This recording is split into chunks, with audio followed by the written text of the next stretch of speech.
grand honneur aujourd'hui pour moi de vous présenter cet ouvrage et de discuter des principaux résultats avec vous. Je vais partager mon écran pour vous montrer une présentation que nous avons préparée pour mieux faire passer, pour mieux introduire les résultats. J'espère que tout le monde voit mon écran maintenant. Oui? Très bien.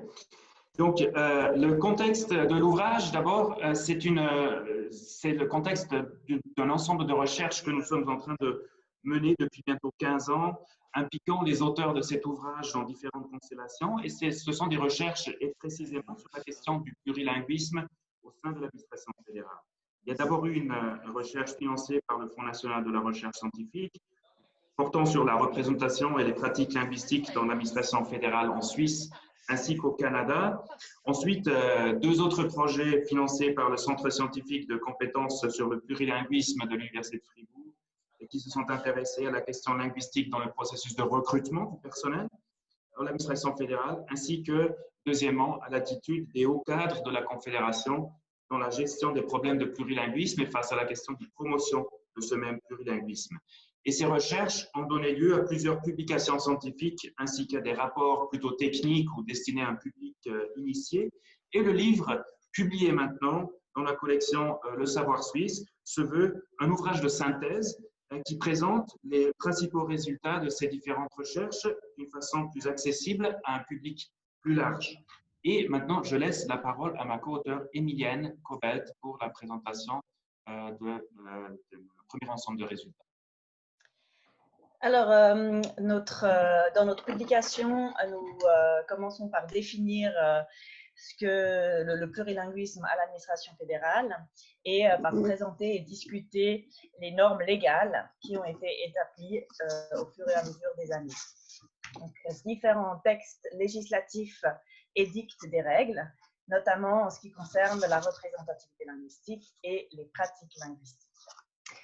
La plupart des règles sont devenues contraignantes avec la mise en vigueur en 2007 de la loi sur les langues et puis de son ordonnance. La règle principale concernant la représentativité linguistique sont les fourchettes cibles qui sont définies dans l'ordonnance sur les langues, selon lesquelles chaque unité à l'administration doit engager entre 68,5 et 70,5% de germanophones, 21,5 et entre 21,5 et 23,5% de francophones, entre 6,5 et 8,5% d'italophones et entre 0,5 et 1% de romanchophones.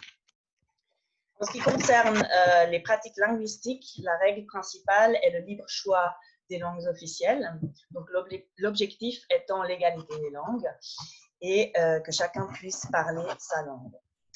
Nous montrons dans notre publication que le débat autour du plurilinguisme à l'administration fédérale est ancien et comment il a évolué, surtout depuis la Deuxième Guerre mondiale. Et nous montrons aussi qu'il y a toujours des questions sociétales sur l'égalité des chances et l'accès à la fonction publique qui accompagne ce débat. Donc, je laisse la parole à Roman.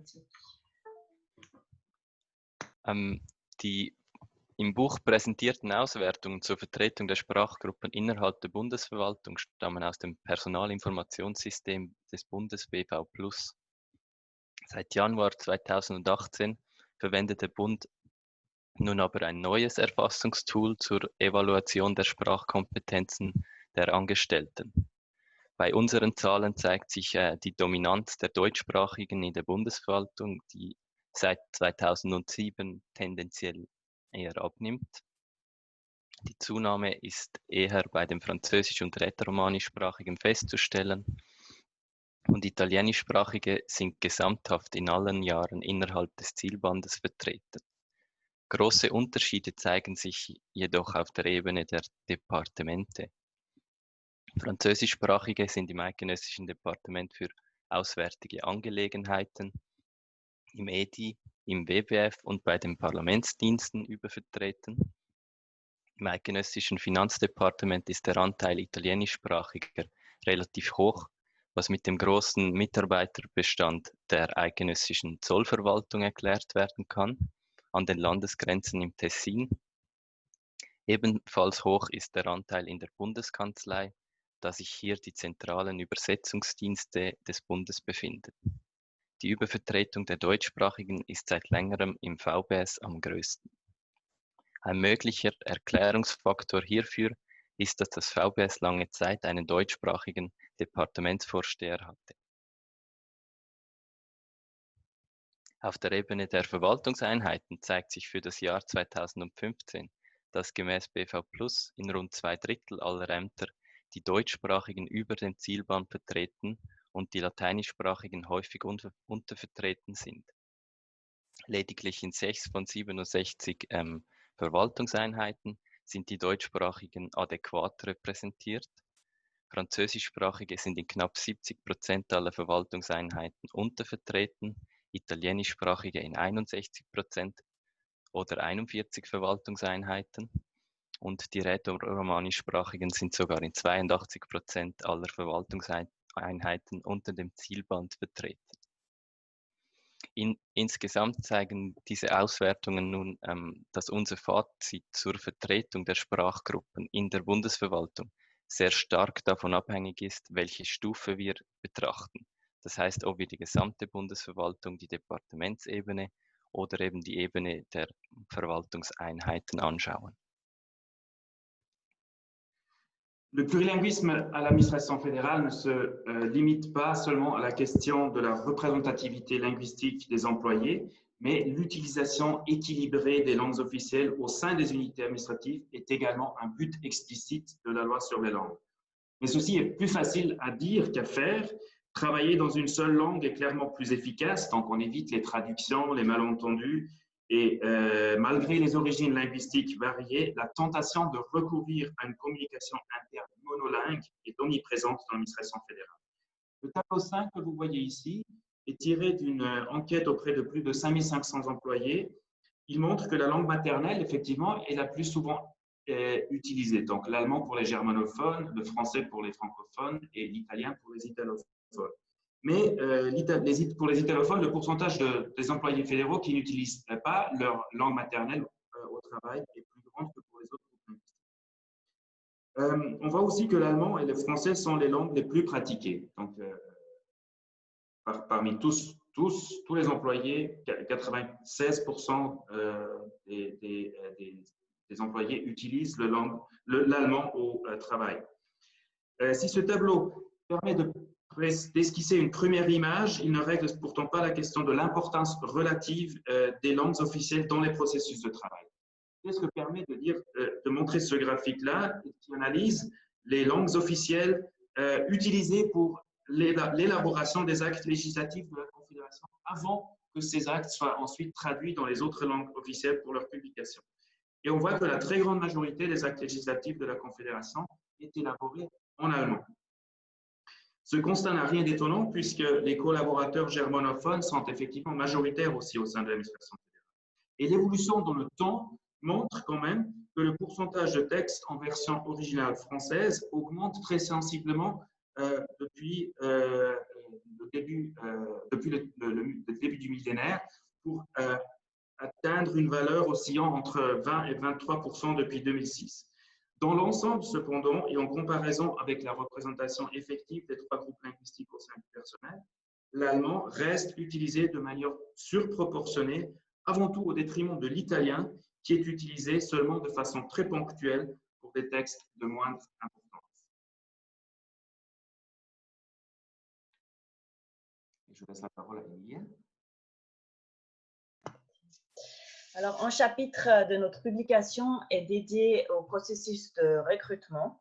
En effet, le recrutement est un moment clé pour la régulation du plurilinguisme, que ce soit concernant la représentativité linguistique du personnel ou pour rendre possible le libre choix des langues en sélectionnant des personnes qui ont des connaissances linguistiques dans les ciels. Ce graphique est issu du projet de recherche que M. Kubler a mentionné tout à l'heure, où nous avons analysé 14 recrutements dans 2 offices fédéraux. Et on y voit que à chaque étape de recrutement, on perd des italophones et des francophones. Donc, d'après nos analyses, nous sommes arrivés à la conclusion qu'il y a plusieurs biais de sélection involontaire qui mènent à cette situation. Et ces biais se présentent sous forme de ce que nous avons appelé des critères cachés. Et on a vu que souvent, d'excellentes connaissances en allemand sont considérées comme indispensables, même si ça n'apparaît pas dans l'annonce. Souvent, simplement parce que le poste est en contact étroit avec beaucoup de personnes germanophones, aussi bien à l'interne qu'à l'externe. Donc ça, c'est évidemment dû à l'effet mathématique. En Suisse, les germanophones sont largement majoritaires. Mais ça montre aussi que les recruteurs voient plus les langues sous un angle pratique, donc comme un instrument de communication qui doit être le plus efficace possible, et sont moins sensibles à l'aspect plus identitaire de la langue qui entre en considération dans les questions de représentativité linguistique. Je passe la parole. Le microphone. Suite à l'entrée en vigueur de la loi sur les langues, la stratégie de promotion du plurilinguisme a été développée et des mesures ont été renforcées.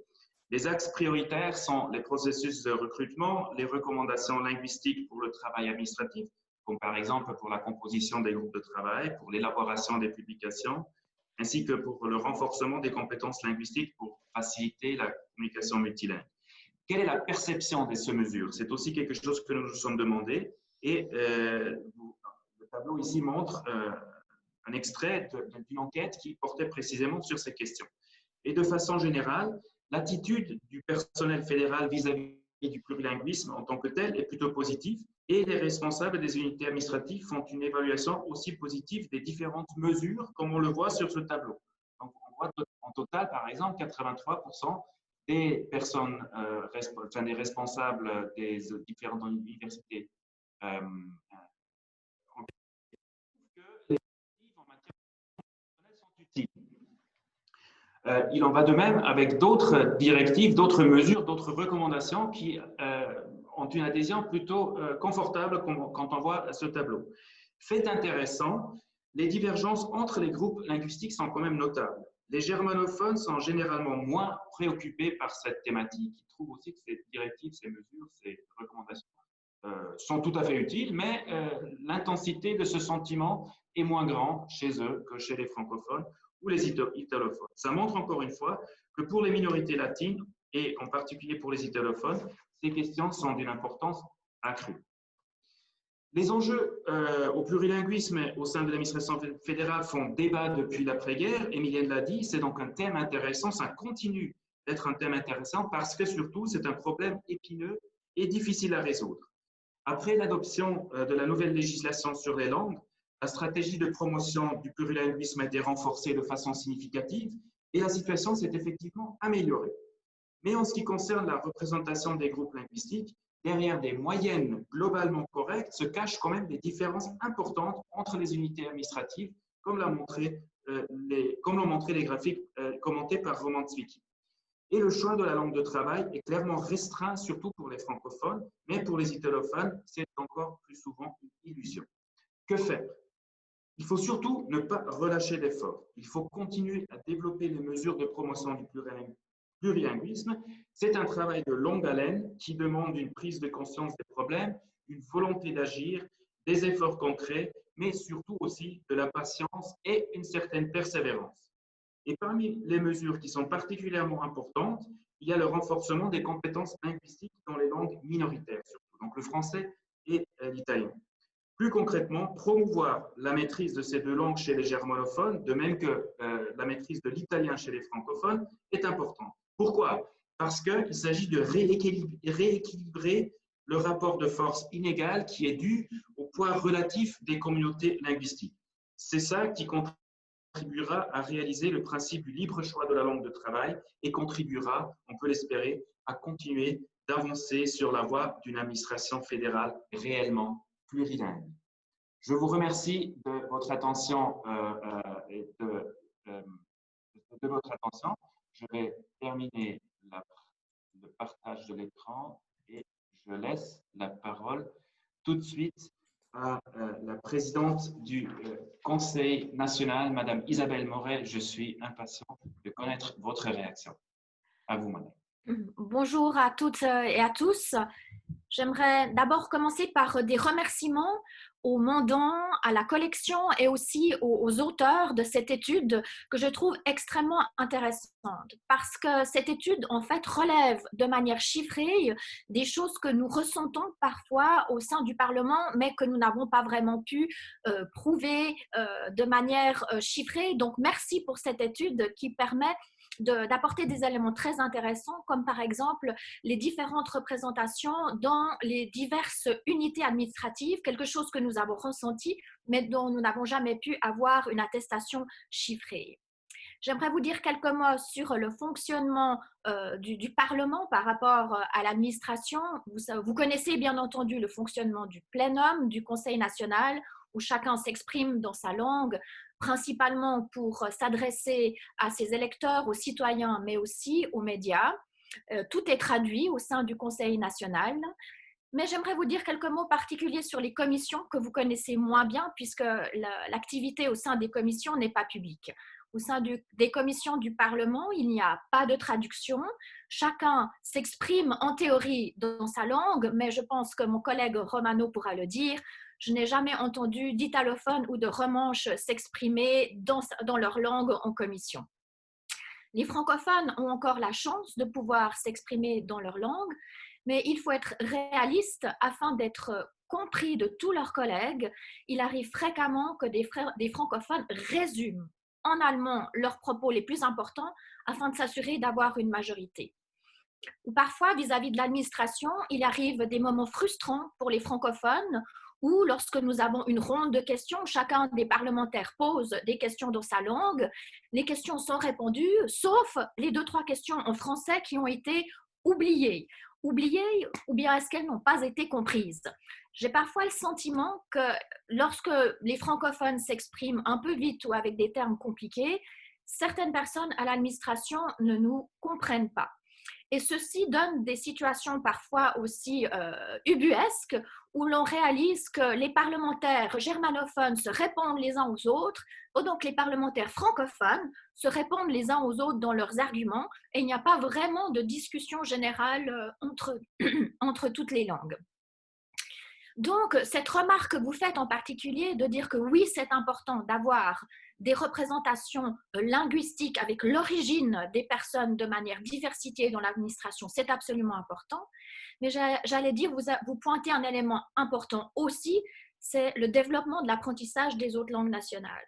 Parce qu'il est nécessaire que les personnes qui écoutent les minoritaires puissent aussi les comprendre afin que les francophones puissent vraiment participer à la discussion et ne pas toujours se retrouver à traduire une partie de ce qu'ils ont dit afin d'être sûr d'être compris. Je ne vous parle même pas des italophones, mais mes collègues qui s'expriment sur le sujet le feront.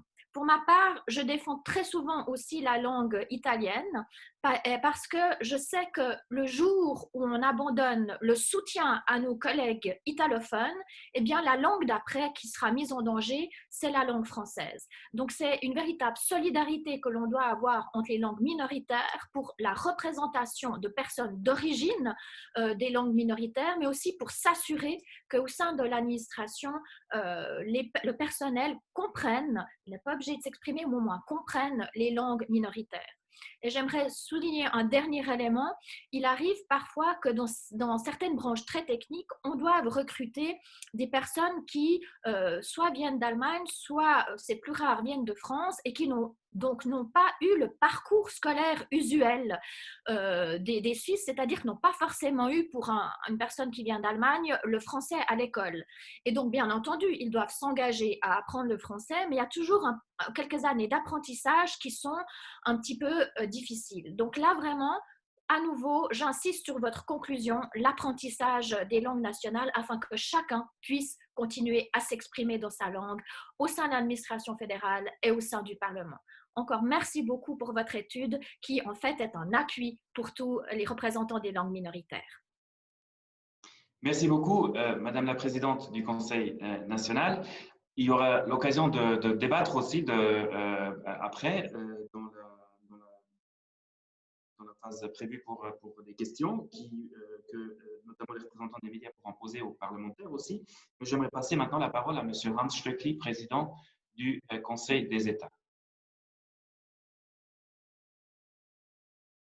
Monsieur Stöckli, on ne vous entend pas, il faudra brancher le microphone. Merci. Vielen Dank. Ich möchte mich auch an die Gratulation von Frau Moore anschließen. Dieses Werk war nötig und ich habe es mit Interesse noch nicht studiert, sondern überflogen. Aber Sie haben ja die Resultate jetzt bekannt gegeben. Mich als Deutschschweizer für mich ist die Situation relativ einfach, weil wir eigentlich mit der Sprache keine Probleme haben, weil wir ja verwöhnt sind, weil in allen Phasen unserer politischen Tätigkeit die deutsche Sprache immer ein Vehikel ist, um das Ziel erreichen zu können. Das ist ja für unsere Kolleginnen und Kollegen anderer Sprachen nicht der Fall. Und wie es leider immer noch ausgeführt werden musste, immerhin, was mich eigentlich freut, ist, dass der Wechsel von der Mundart zum Hochdeutsch keine Probleme mehr stellt. Also ich habe das mit Interesse gelesen, dass die Verwendung des Hochdeutschen eigentlich auch in die Gene der Deutschschweizer eingetreten ist und dass wir uns wirklich sehr an diese Regel halten. Das gilt es doch auch als kleine Morgengabe der Deutschschweizer zu beachten. Wenn ich die Resultate so zusammenfasse, dann muss ich sagen, es hat sich etwas verbessert, noch nicht genügend, insbesondere für die Italofonen und die Romanschvertretung, aber es bleibt noch viel zu tun und dementsprechend können Sie auch damit rechnen, dass diese Broschüre hilfreich sein wird, um dem Anliegen der Gleichberechtigung der Sprachen auch zum Durchbruch zu verhelfen. Da möchte ich doch hinweisen, dass es im Rahmen der Legislaturplanung gelungen ist, mit dem Artikel 8 die Maßnahme 27 Ter zu beschließen, wonach der Bundesrat eben verpflichtet wird, einen Aktionsplan zur Förderung der Mehrsprachigkeit in unserem Land und dann natürlich selbstverständlich auch als gutes Beispiel innerhalb der Bundesverwaltung zu etablieren und uns zu unterbreiten. Und dieser Aktionsplan sollte zweifellos auch die Punkte, die hier noch zu verbessern sind, in Ihrem Bericht enthalten, damit eben das Gleichgewicht, so wie es sein muss, auch erreicht wird. Ich spreche ja als Vertreter des Ständerates und da gilt überhaupt das Prinzip, dass nichts übersetzt wird, nicht nur nicht in den Kommissionen, sondern auch in den Beratungen selbst. Und da ist es eigentlich sehr erfreulich festzustellen, dass nicht nur am Tag der Mehrsprachigkeit, aber insbesondere am Tag der Mehrsprachigkeit alle, wirklich alle, die sich zu Wort gemeldet haben, und das sind immer viele bei uns, sich der Regel unterzogen haben, zumindest zu Beginn in einer Sprache zu sprechen, die nicht ihre Muttersprache ist. Und mit diesem Bewusstsein, glaube ich, haben wir mit dem Tag der Mehrsprachigkeit einen kleinen Beitrag geleistet, den es auszuarbeiten gilt, um dem Anliegen auch politisch die Kraft zu geben. Ich möchte noch zwei Bemerkungen machen zur Statistik. Es freut mich natürlich, dass dort, wo die Sprache von besonderer Bedeutung ist, nämlich zum Beispiel in der Bundeskanzlei oder bei den Parlamentsdiensten, die Ausgeglichenheit besser erreicht worden ist. Das ist auch wichtig, denn dort werden die sprachlichen Weichen gestellt und es ist auch nachvollziehbar, dass im EDA beispielsweise die französische Sprache stärker vertreten ist und beim VBS die deutsche Sprache, aber den Ausgleich in den Departementen und in den Hierarchiestufen zu erreichen, das bleibt nach wie vor unser Ziel. Und das Zweite noch zu der Arbeit in den Kommissionen, denn da wird die Gesetzgebung gemacht, da werden die Entscheide vorbereitet. Da ist tatsächlich festzuhalten, und das muss ich leider sagen, dass die größte Kraft in der Debatte in den Kommissionen der deutschen Sprache gewidmet ist. Also wenn ich mir, das wäre noch interessant, das mal zu analysieren, wie weit, also es gab aus meinem, ich bin schon einige Jahre hier in diesem Bundeshaus, mag mich nicht erinnern, dass in der Kommissionsarbeit ein Gesetzestext als Basis in der italienischen Sprache zur Diskussion gestanden hätte. Ich würde sagen, zu 80% auch Vorlagen aus den Ämtern, wo die Vorsteher die französische Sprache sprechen, ist meistens die Gesetzesgrundlage in deutscher Sprache abgefasst. Und es kommt oft vor, und das ist eigentlich nicht korrekt, dass wir sogar über Gesetzestexte befinden, die noch gar nicht übersetzt worden sind. Und das, denke ich, ist eine erhebliche Schwächung der anderen der anderen Landessprachen. Und da, glaube ich, müsste man in einem nächsten Schritt auch noch gewisse Remedur schaffen. Sie haben sich jetzt um das Personal gekümmert. Wahrscheinlich müsste man in einem nächsten Schritt, vielleicht in einem verfeinerten Schritt, auch sich um die Frage kümmern, wie schlussendlich dann auch die Gesetze entstehen und wie die Basisarbeit für den Parlamentsbetrieb vorbereitet wird. Aber vielen Dank nochmals und es ist sehr wertvoll, dass Sie weiterhin am Ball bleiben. Festzuhalten ist, es hat sich einiges verbessert, aber es bleibt noch sehr viel zu tun.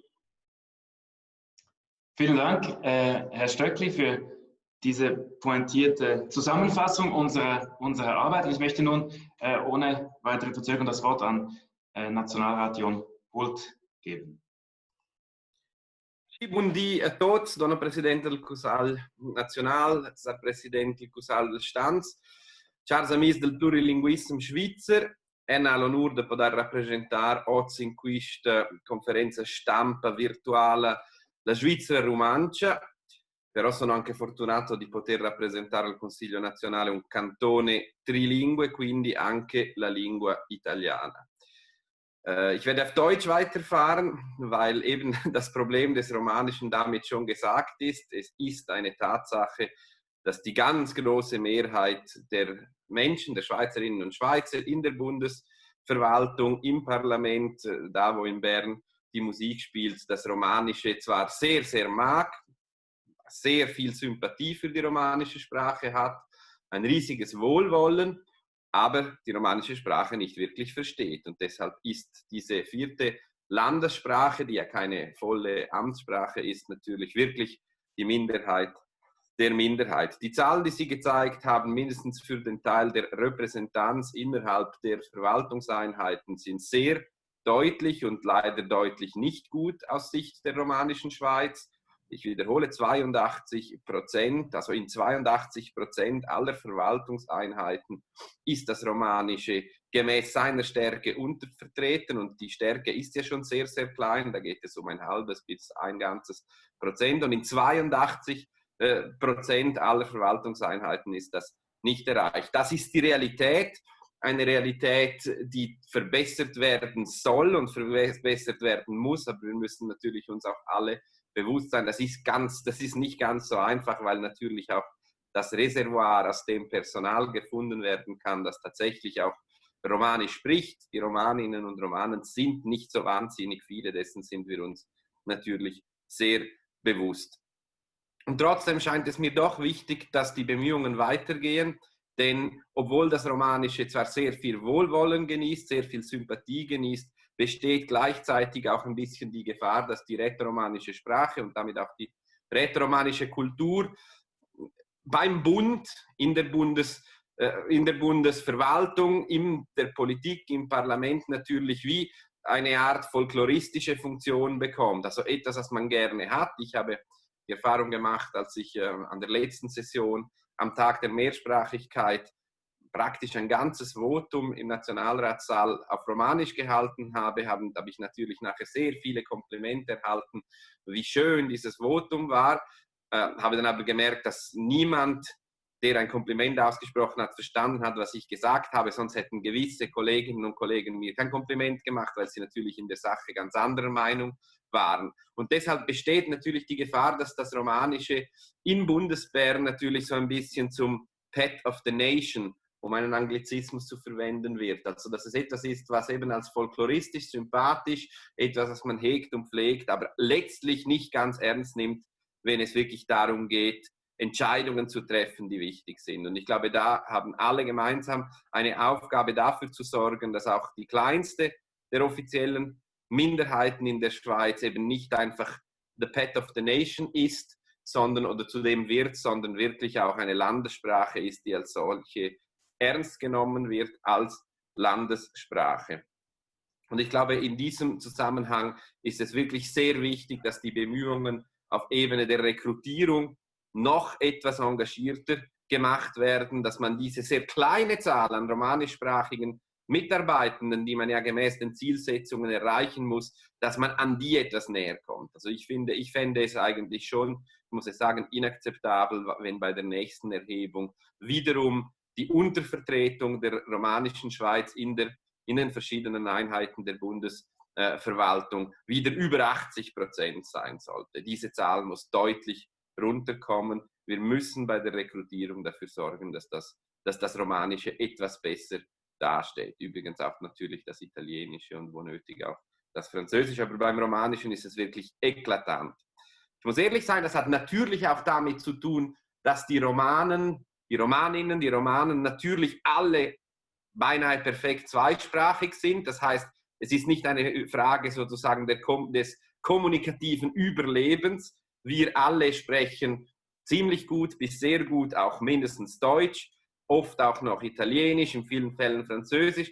Wir schlagen uns gut durch und doch, solange Romanisch die 4. Landessprache unseres Landes ist, ist es wichtig, dass die Sensibilität für diese Landessprache aufrechterhalten wird und dass das Wort Landessprache eben nicht eine leere Hülse wird. Insofern glaube ich wirklich, bei der Rekrutierung ist sehr stark darauf zu achten, dass die Zahlen besser werden, dass die Repräsentanz der romanischen Sprache in der Bundesverwaltung besser wird. Und auf Ebene der Politik ist es wichtig, und das ist natürlich auch eine Aufgabe von uns, sehr wenigen Parlamentariern, die das Glück haben, das Privileg haben, romanischer Mutter- oder Vatersprache zu sein. In meinem Fall ist es die Vatersprache, dass wir natürlich unsere Kolleginnen und Kollegen im Nationalrat und im Ständerat dafür sensibilisieren, dass das Romanische nicht einfach ein sympathisches, folkloristisches Element unserer Sonntagsreden ist, sondern tatsächlich eine ernstzunehmende, wenn auch sehr kleine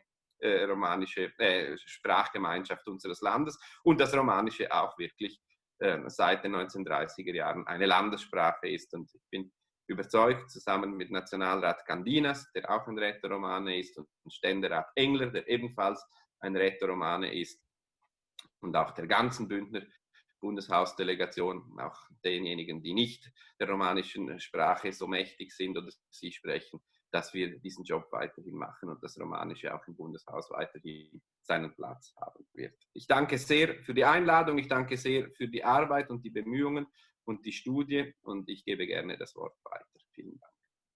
Vielen Dank, Johann Brut, für dieses wichtige Statement bezüglich der Stellung des Romanischen auch in der Bundesverwaltung. Und ich möchte nun das Wort an Nationalrat Marco Romano weiterreichen. Grazie a Fitch, Jon, stimata Presidente del Consiglio nazionale, stimato Presidente del Consiglio agli Stati, care colleghe, cari colleghi, stimati rappresentanti dei media. Comincio anch'io ringraziando tutte le persone che hanno lavorato e contribuito a questo studio. E a mio giudizio ci troviamo non a un punto di arrivo, non a un punto di partenza, ma in una situazione di motuo perpetuo. Wir werden nie an einem Ziel erlangen, das ist kein Startpunkt, es ist eine ewige Bestrebung, die in eine Willensnation bleiben muss, damit unsere Mehrsprachigkeit gewährleistet bleibt, damit sie verteidigt wird. Und solche Studien dienen diesen Ziel. Je crois vraiment qu'il ne faut jamais dire on y est arrivé, il ne faut jamais dire on a obtenu quelque chose, on a toujours quelque chose pour améliorer et on a toujours la nécessité de faire comprendre, de faire passer le message dans la population, et si on passe dans la population, on arrive aussi dans l'administration, que le plurilinguisme suisse est une valeur ajoutée et une nécessité pour notre pays et il ne faut jamais l'oublier.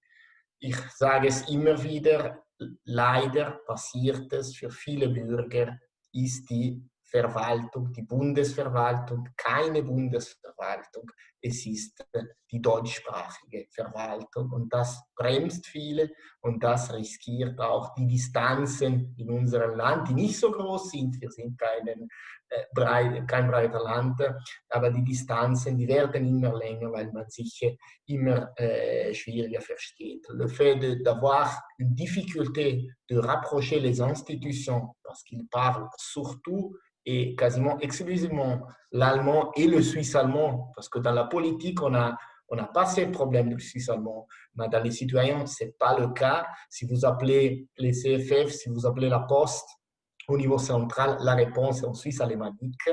Au niveau institutionnel, on a trouvé une solution, mais dans la grande population, le problème est encore là. Ça risque de créer des problèmes de connexion et de proximité dans notre pays. Ich glaube, es ist unbestritten, die Mehrsprachigkeit ist ein Mehrwert, die Mehrsprachigkeit ist eine Notwendigkeit, die Mehrsprachigkeit ist eine Chance, dass die Bundesverwaltung exemplarisch handeln muss, scheint mir a priori eine Notwendigkeit zu sein. Diese Studie gibt schon einige interessante Inputs. Jon Pult hat schon einen Punkt aufgenommen. Dans le processus de recrutement, là, il faut absolument faire plus. Il faut que la politique mette des règles très claires. Moi, j'ai déposé encore récemment une intervention pour avoir une analyse. Il faut regarder combien de dossiers sont invités aux premières colloques d'embauchement.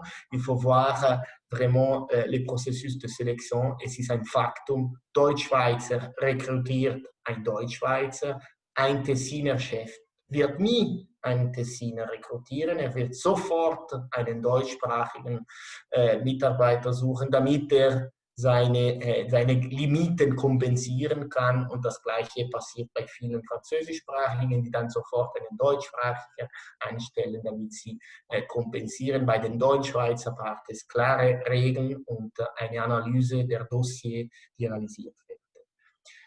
Un autre point relevant qui n'est pas suffisamment mentionné, c'est le développement de la carrière à l'administration.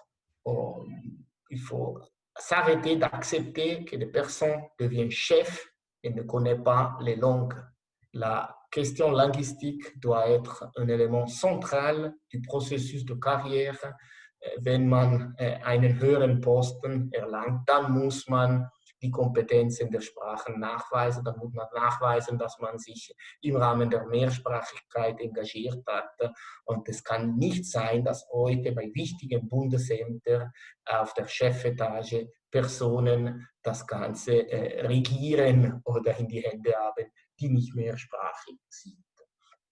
Meistens ist es an einzelne Personen gebunden. Ich will hier keine Namen machen, aber das ist bekannt in der Verwaltung. Es gibt Personen, die eine höhere Sensibilität haben, andere, die weniger Sensibilität zu diesem Thema aufweisen. Und hier braucht es eine politische Führung seitens des Bundesrates und auch das Parlament sollte weniger Hemmungen haben, einzugreifen, dort, wo es klar ist, dass die Mehrsprachigkeit an ihre Grenzen kommt, weil auf höhere Chefetage es limitiert wird. C'est vraiment une question de culture d'entreprise. Es ist eine Unternehmenskultur. Und diese Unternehmenskultur in alle Firmen muss man an die Unternehmenskultur ständig arbeiten und auch in der Bundesverwaltung muss in diese Richtung noch mehr gearbeitet werden. Die große Herausforderung ist die englische Sprache.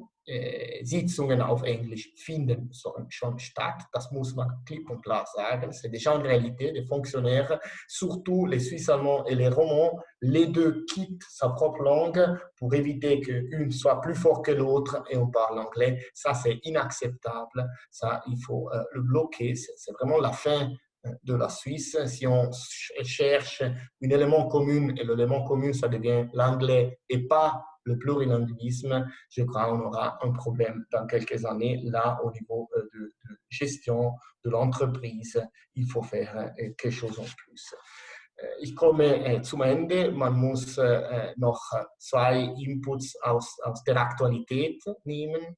Zum Ersten, in dieser Krisenphase sucht der Bürger immer mehr Kontakt und Nähe mit der Verwaltung. Man will immer eine Antwort oder immer mehr Antworten auf die Probleme, die wir erleben. Und hier ist es wichtig, dass man den Bürgern sagt, écrivez en français à Berne, scrivete in italiano a Berna, schreibt auf Deutsch in Bern oder schreibt die Bundesversammlung auf Deutsch, Französisch, Italienisch an, damit diese Mehrsprachigkeit kultiviert wird. Ich finde noch zu viele Tessiner, die sich streben auf Deutsch, dann gibt es heute DeepL, kurz übersetzen, damit die sofort eine Antwort bekommen. Nein, benutzt die Mehrsprachigkeit.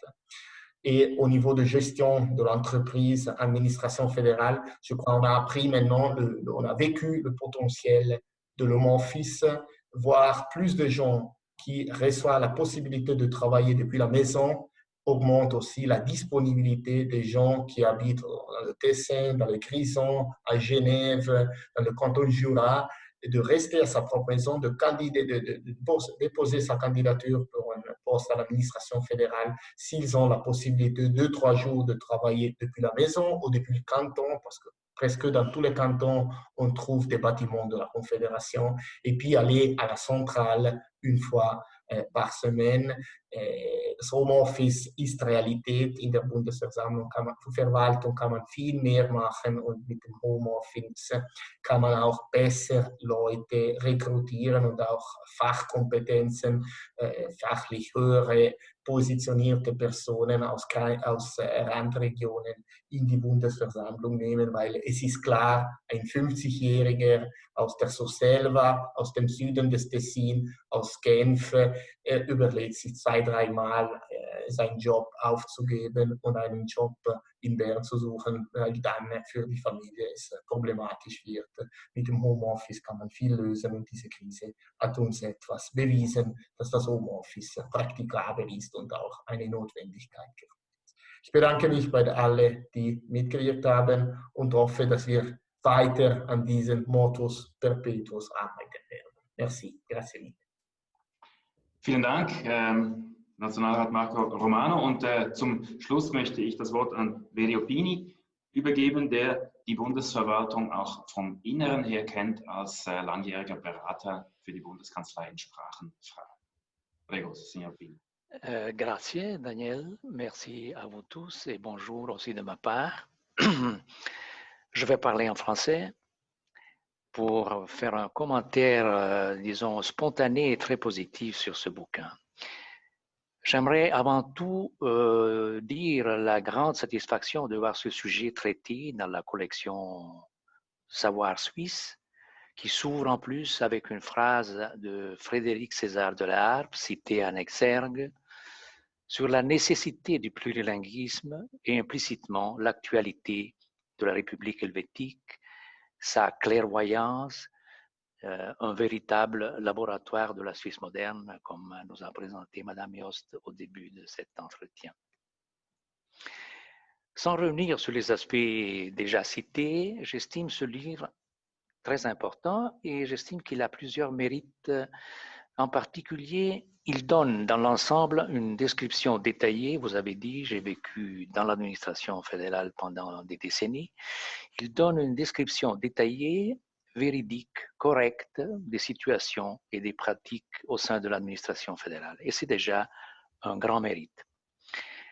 Puisque le mécanisme est objectivement compliqué, le régime linguistique qui nous régit est sophistiqué et la gouvernance de 36, 37, 38 000 collaborateurs de langues et cultures différentes ne va pas de soi, comme vous l'avez très bien souligné à plusieurs reprises. Ceci dit, j'ai apprécié en particulier deux mérites du livre.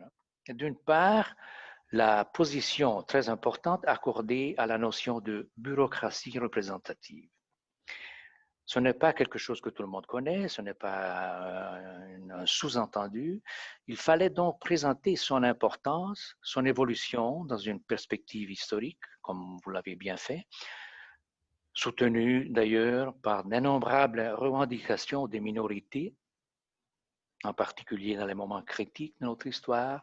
Jan Poult l'a rappelé, 1939, le Romanche par exemple, et le rôle clé de la représentation équitable pour la cohésion nationale.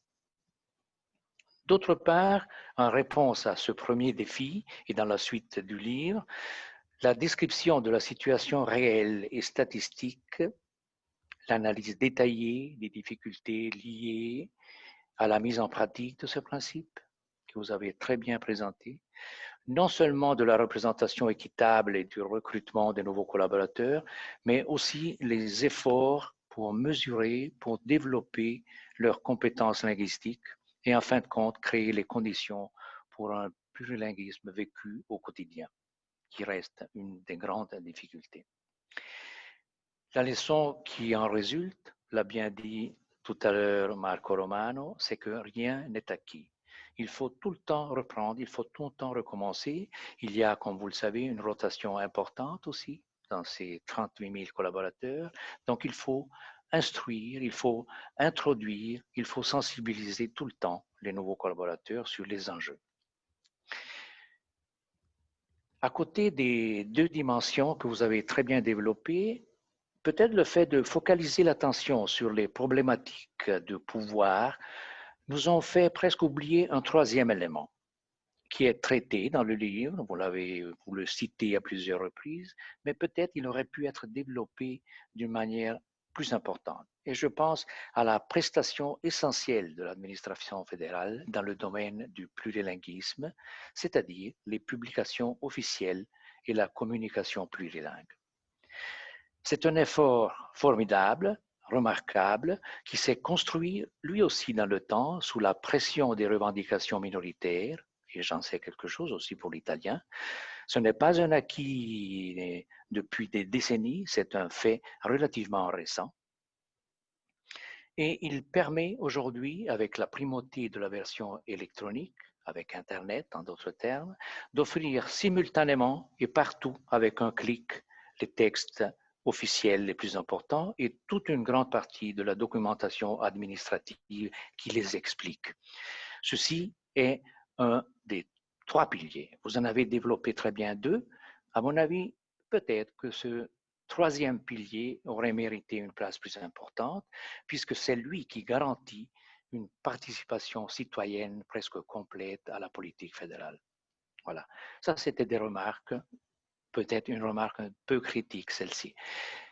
Ceci dit, j'aimerais attirer l'attention sur vos conclusions en disant tout simplement qu'elles sont très intéressantes, très optimistes aussi, et qu'on peut non seulement les lire et les relire, les partager bien sûr, mais c'est absolument à ce niveau que la sensibilisation pour la prochaine législature, il y a des espoirs. Hans Stöckli nous a cité le programme de législature et cet article 8, alinéa 27, qui demande de la part de la Chambre des cantons et du Parlement tout entier un plan d'action pour le plurilinguisme, pour les langues d'origine, les langues et les cultures d'origine. C'est un signal important et prometteur. Merci infiniment pour cet ouvrage. Merci, Verio, pour ce résumé avec un petit point de critique. Je suis tout à fait d'accord. Effectivement, le plurilinguisme aussi, disons, la Confédération, bien sûr, l'administration fédérale, contribue aussi au développement de celui-ci, au développement des langues, au développement des services de traduction, des possibilités. Donc, effectivement, c'est un potentiel que nous avons peut-être pas exploré suffisamment dans ce livre, mais on pourra le faire peut-être ultérieurement. Donc maintenant, je vous propose d'ouvrir le débat, notamment aux questions des représentants des médias. J'aimerais prier les représentants des Médias de brancher leur Kamera. Ich möchte die Medienschaffenden bitten, ihre Kamera anzuschalten und sich per Handerheben zu melden, wenn sie Fragen haben. Donc, levez vos mains si vous avez des questions. Je pense qu'il faudra mettre à profit la situation qu'on a des représentants du Parlement ici pour leur poser surtout des questions. Bien sûr, nous, comme auteurs de l'ouvrage, nous restons à votre disposition aussi, mais c'est surtout aussi la question du contexte politique, je pense, du plurilinguisme qui importe pour la bonne marche de la promotion du plurilinguisme par le futur. Donc, le plateau est ouvert pour les questions de la part des représentants des médias. Vous pouvez aussi les écrire dans le chat si jamais il y a un problème de microphone. Je vais le voir. Ah oui, je vois déjà une première question de Madame Virginie Morel. Voilà. Qui demande, qui remarque qu'il semble difficile d'attirer des Tessinois et des Romanches à travailler à Berne. Effectivement, c'est un problème. Marco Romano l'a très bien dit. Je ne sais pas si vous voulez développer sur ça, Monsieur Romano. Il y a deux niveaux. Alors, l'apprentissage, là, c'est clair, on est très jeune. C'est très difficile d'avoir déjà des compétences linguistiques en français ou en allemand pour être au moins au niveau de pouvoir travailler dans un bureau. Et pour un Tessinois, c'est plus difficile. Pour cette raison, c'est très important d'avoir des endroits délocalisés de l'administration pour pouvoir donner à des jeunes de la Suisse italienne, de la Romandie, mais aussi Suisse-Français, la possibilité de faire l'apprentissage et puis rentrer dans la machinerie de l'administration. Encore plus difficile, c'est quand on cherche des chefs, mais pas seulement les hauts fonctionnaires, des chefs au demi-étage, au demi-niveau de l'administration. Alors là, on parle des gens qui ont entre 40 et 55 ans. Des gens de famille, peut-être déjà bâti une maison dans leur canton. Ce n'est pas évident de dire à la famille, OK, je quitte, je prends la route vers Berne. Si c'est à 3 à 4 heures depuis la maison, on ne peut pas pendeln comme on fait entre Berne et Zurich, entre Fribourg et Berne.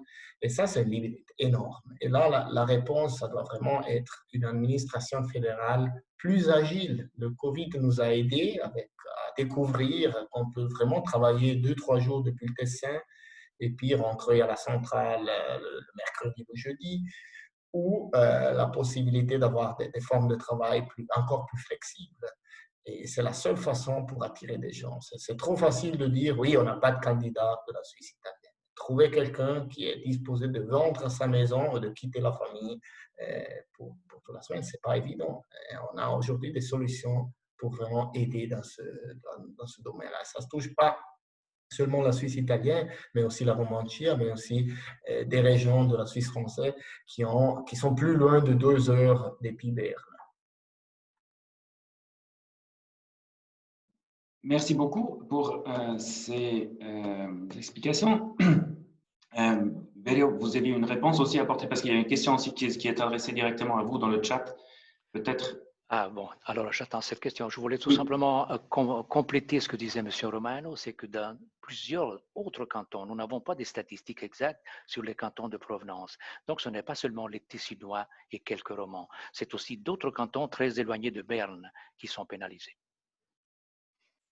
D'accord, donc il y a une question suivante posée par M. Gaudens-Wacker. Der fragt, die Bundesverwaltung publiziert jährlich und vierteljährlich einen ausführlichen Bericht zur Situation der Mehrsprachigkeit in der Bundesverwaltung. Was unterscheidet die Publikation hier von diesen Evaluationen? Nun, die Antwort ist einfach. Es handelt sich bei der Publikation hier um eine komplett unabhängige Arbeit von der Bundesverwaltung.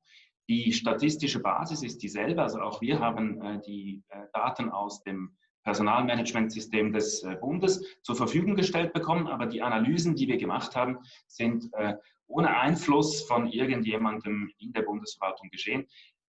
Dazu muss man wissen, dass die Auseinandersetzungen um diese Statistiken doch einigermaßen groß sind und es hat sich gezeigt, und das ist nicht nur bei der Bundesverwaltung so, das ist generell so, wenn eine Organisation sich selbst evaluieren muss, und das ist ja bei der Mehrsprachigkeit oft der Fall, dann ist sie natürlich stark in Versuchung, sich möglichst positiv darzustellen. In diesem Sinne ist unsere Analyse der Situation in den verschiedenen Ämtern etwas, was man in dieser Weise noch nicht gesehen hat in den offiziellen Publikationen aus der Bundesverwaltung. Natürlich auch vermutlich, weil die Situation nicht so positiv ist, wie man das gerne hätte.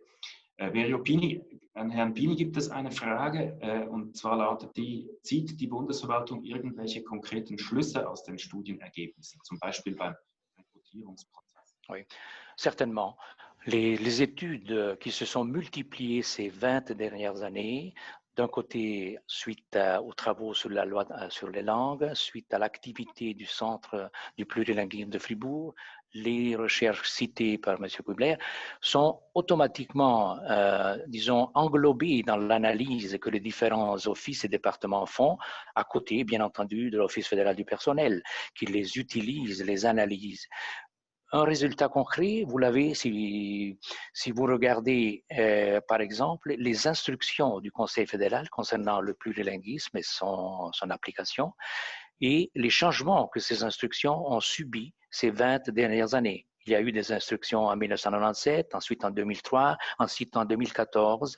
Et je dirais, à côté de ce travail, il y a toute la réflexion parlementaire qui accompagne. Il y a une multitude d'interventions parlementaires ponctuelles qui ont pris, elles aussi, acte des résultats de ces recherches et présenté à l'administration, au Conseil fédéral, à l'exécutif, des revendications ponctuelles sur telle et telle démarche, sur telle et telle pratique qui pourrait faciliter, améliorer le recrutement. Donc, il y a un cercle vertueux, disons comme ça. Du monde de la recherche, on passe aux mesures pratiques. Et bien entendu, les problèmes, les difficultés d'application ensuite subsistent.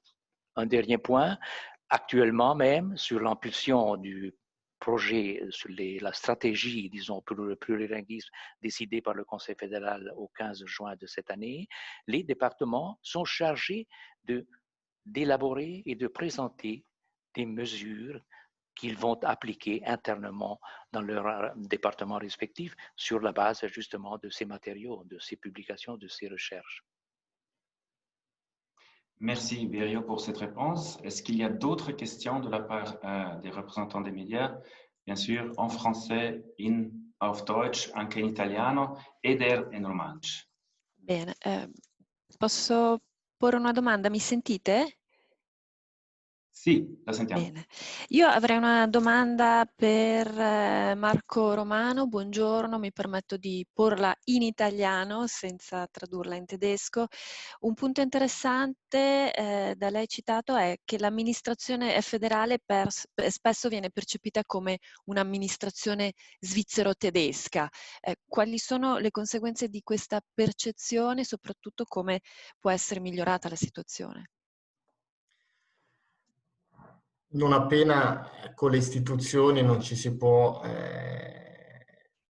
relazionare nella propria lingua madre, la distanza cresce. E quindi il cittadino, quando sa che si trova confrontato con una controparte che non sempre conosce l'italiano, probabilmente sarà più distante sia nel porre domande, sia nel proporre qualcosa, sia nel cercare delle risposte a dei temi di attualità. L'abbiamo vissuto in questa fase Covid, le hotline erano nelle 3 lingue nazionali, però vi era sempre la domanda: ma adesso ci sarà qualcuno che sa rispondermi in italiano? E lì credo che lo sforzo debba partire dai cittadini, che non devono mai esitare di scrivere nella propria lingua madre all'amministrazione federale e pretendere di avere una risposta nella propria lingua madre, e da parte dei vari dipartimenti nei servizi di comunicazione, in tutti i punti dove vi è un contatto con il cittadino, fare in modo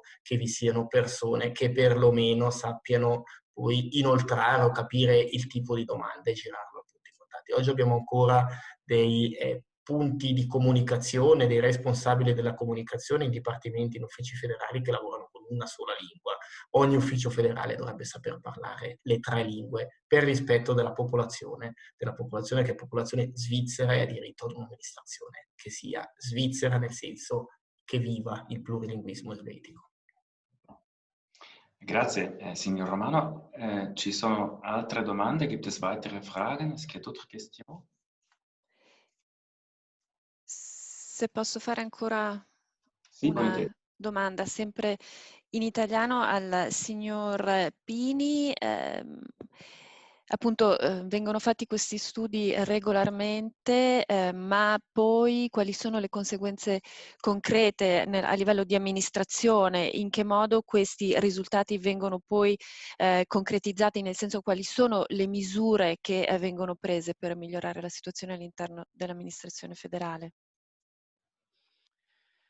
Risponderle in 2 parole è difficile, però mi sembra opportuno rinviarla ad esempio al rapporto pubblicato dalla delegata al plurilinguismo per il quadriennio 2015-2019, che contiene 2 allegati importanti. Un allegato che passa in rassegna tutte le misure applicate dai dipartimenti, nelle quali loro stessi fanno un bilancio, e un allegato nel quale sono presentate le misure prospettate per il periodo che stiamo vivendo, ossia la legislatura attuale. È un lungo elenco, guardi, sono decine di misure raggruppate per categorie di problemi, di problematiche, tra cui evidentemente occupa uno spazio molto importante la sensibilizzazione, la formazione linguistica, che ha ricevuto un impulso particolarmente importante grazie alla spinta del Parlamento nella legislatura appena conclusa e continuerà nella prossima legislatura, e tutte le astuzie, la sofisticata gestione dei problemi di reclutamento, l'assunzione, tutte le precauzioni che l'amministrazione cerca di applicare da 10-15 anni per raggiungere il maggior numero di candidature anche provenienti da zone discoste o comunque lontane da Berna. Non so se basta come risposta. Sì? Sì, grazie. Ok. Ci sono altre domande? Gibt es weitere Fragen? Est-ce qu'il y a d'autres questions? Ça ne semble pas être le cas. Donc, merci beaucoup de votre participation, merci beaucoup de votre intérêt à notre publication. Merci encore une fois à la collection Le Savoir Suisse d'avoir publié cet ouvrage.